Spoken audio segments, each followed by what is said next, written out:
All right, now let's talk about finding the density of an object. So to find the density, we need to have a couple of tools. We need to have something that's going to find our mass. So here we have a digital balance, and we need something to find our volume. And in this case, we're going to use a ruler because what we're finding the volume of is a regular object. So we can just measure it with our ruler. If it was an irregular object, then we'd have to use our water displacement method to find the volume of that object. But to keep it simple, we're just going to use a regular object here. And then we're probably going to also want to have a calculator so we can calculate what our density is going to be. So the first thing we can do is let's figure out what is the mass of our cube here. And so now this balance that we use measures in grams, as most of our tools have, or that we have in class.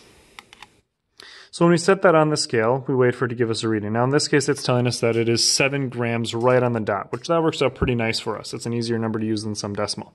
So we'll go ahead and we'll take that off now that we know what the mass is, and I'll close this up and set it aside so it's out of the way. Next, we want to make sure that we're measuring the volume.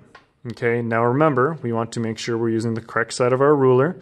Okay, so the side that has the metric system, the side that's labeled with mm, not the side that's in inches. All right, and also remember, while this says mm, those are indicating all the little dashes are millimeters, centimeters are the numbers. All right, so we'll be using centimeters in this case. And we'll line up our measurement here, and we'll see that this first cube is about 1 centimeter right on the dot. We measure it again. That's going to be 1 centimeter as well. And we spin it again, get the other side, and we're going to get, if I can line that up on that curved edge, there we go. We got 1 centimeter again. So I, of course, picked a pretty simple example in which I actually have a cube, and as you know, cubes all are going to have that same dimensions on each side. So it's going to be 1 by 1 by 1. So really, in this case, if we do that calculation, now this is something you shouldn't have to do in a calculator, but if we had 7 grams, and we then, well, 1 times 1 times 1 is going to be 1. If you then divide by that 1, of course, we're still going to get 7. So here's the next question. Here's the tricky part. What is my unit? Well, if we look, so let's take out a whiteboard here and show. So if we're looking on this, so we originally said that my mass was 7.0 grams, okay?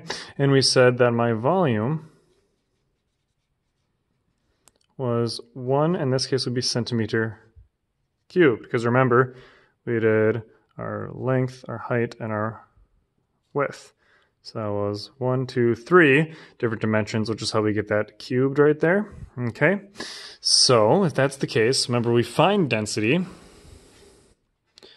doing mass divided by volume.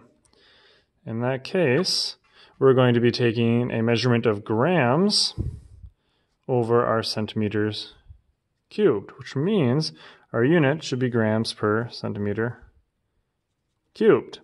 And if we take that number 7 and divide it by 1, we already said we have 7. So in that case, we're going to get 7 grams per centimeter cubed. Now, if we measured our mass in kilograms, then it'd be kilograms per centimeter cubed. If we measured our volume in meters cubed, then it would just change that.